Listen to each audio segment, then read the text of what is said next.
Hello ವೀಕ್ಷಕರೇ, ನಮಸ್ಕಾರ. ನಾನು ಈ ದಿನ ಮಲ್ಲಿಗೆ ಮೊಗ್ಗನ್ನು ಕಟ್ಟೋದನ್ನು ತೋರಿಸ್ತಾ ಇದ್ದೇನೆ. ಈಗ ಕಟ್ಟೋದು ತೋರಿಸ್ತೇನೆ ನೋಡಿ. 2 ಮೊಗ್ಗನ್ನು ಹಿಡಿದು ಮಾಮೂಲಿ ಈಗ ಕಟ್ತೀವಲ್ಲ ಅದೇ ಥರನೇ ಇಟ್ಟು ಕಟ್ಕೋಬೇಕು.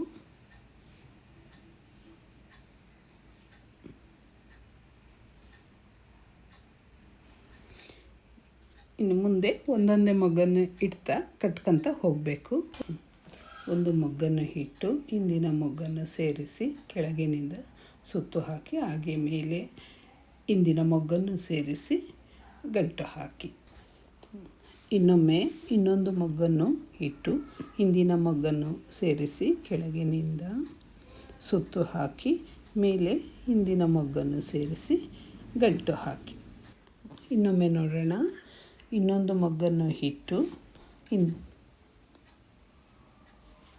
ಹಿಂದಿನ ಮೊಗ್ಗನ್ನು ಸೇರಿಸಿ ಕೆಳಗಿನಿಂದ ಸುತ್ತು ಹಾಕಿ, ಹಾಗೆಯೇ ಮೇಲೆ ಹಿಂದಿನ ಮೊಗ್ಗನ್ನು ಸೇರಿಸಿ ಗಂಟು ಹಾಕಿ. ನಾವು ಹೀಗೆ ರಿಪೀಟ್ ಮಾಡ್ಕೊತ ಹೋದರೆ ನಾವು ಮಾಡ್ತಾಯಿರೋ ಮಲ್ಲಿಗೆ ಹಾರ ತುಂಬ ಚೆನ್ನಾಗಿ ಬರುತ್ತೆ. ಮಲ್ಲಿಗೆಯಿಂದ ತುಂಬ ಉಪಯೋಗವಿದೆ. ಆಯುರ್ವೇದದಲ್ಲಿ ಮಲ್ಲಿಗೆ ಎಣ್ಣೆಯನ್ನು ಉಪಯೋಗಿಸ್ತಾರೆ, ಮತ್ತು ಎಣ್ಣೆಯನ್ನು ಚಿಕಿತ್ಸೆಗೆ ಉಪಯೋಗ ಮಾಡ್ತಾರೆ. ಮತ್ತು ಮಲ್ಲಿಗೆ ಪರಿಮಳದಿಂದ ಸ್ಟ್ರೆಸ್ಸು ಕಡಿಮೆಯಾಗುತ್ತದೆ. ಮಲ್ಲಿಗೆಯಿಂದ ಮನಸ್ಸಿಗೂ ಸಹ ತುಂಬ ಸಂತೋಷ ಕೊಡುತ್ತದೆ. ಮೊದಲೆಲ್ಲ ಮನೆ ಹತ್ರ ಮಲ್ಲಿಗೆ ಗಿಡಗಳನ್ನೆಲ್ಲ ಒಂದು 4-5 ಹಾಕ್ಕೊಂಡ್ರೂ ಸಾಕು.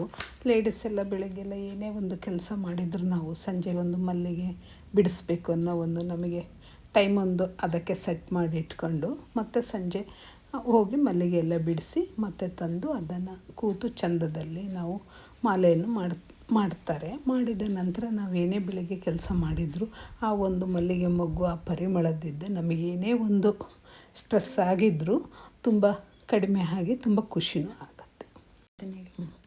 ಇದೇ ಥರ ರಿಪೀಟ್ ಮಾಡ್ತಾ ಹೋದರೆ ಹೀಗೆ ಮಲ್ಲಿಗೆ ಹಾರ ತುಂಬ ಚೆಂದ ಆಗುತ್ತೆ. ಮತ್ತು ಇದು ಮುಡಿಲಿಕ್ಕೂ ತುಂಬ ಚೆಂದ ಇರುತ್ತೆ. ಮತ್ತು ಇದು ಹರಳಿದ ನಂತರ ಅಂತೂ ಇನ್ನೂ ತುಂಬ ಚೆಂದ ಕಾಣುತ್ತೆ, ಮತ್ತು ಬೇಗ ಬಾಡೋದೂ ಇಲ್ಲ. ಹಾಗೆ ನೀವೀಗ ನೋಡಿದಿರಲ್ವ, ನೀವು ಒಮ್ಮೆ ಟ್ರೈ ಮಾಡಿ, ಮತ್ತು ನಿಮ್ಮ ಅನಿಸಿಕೆಯನ್ನು ಕಮೆಂಟ್ ಮೂಲಕ ತಿಳಿಸಿ, ಮತ್ತು ನನ್ನ ಚಾನಲ್ಗೆ ಸಬ್ಸ್ಕ್ರೈಬ್ ಮಾಡಿ. Thank you.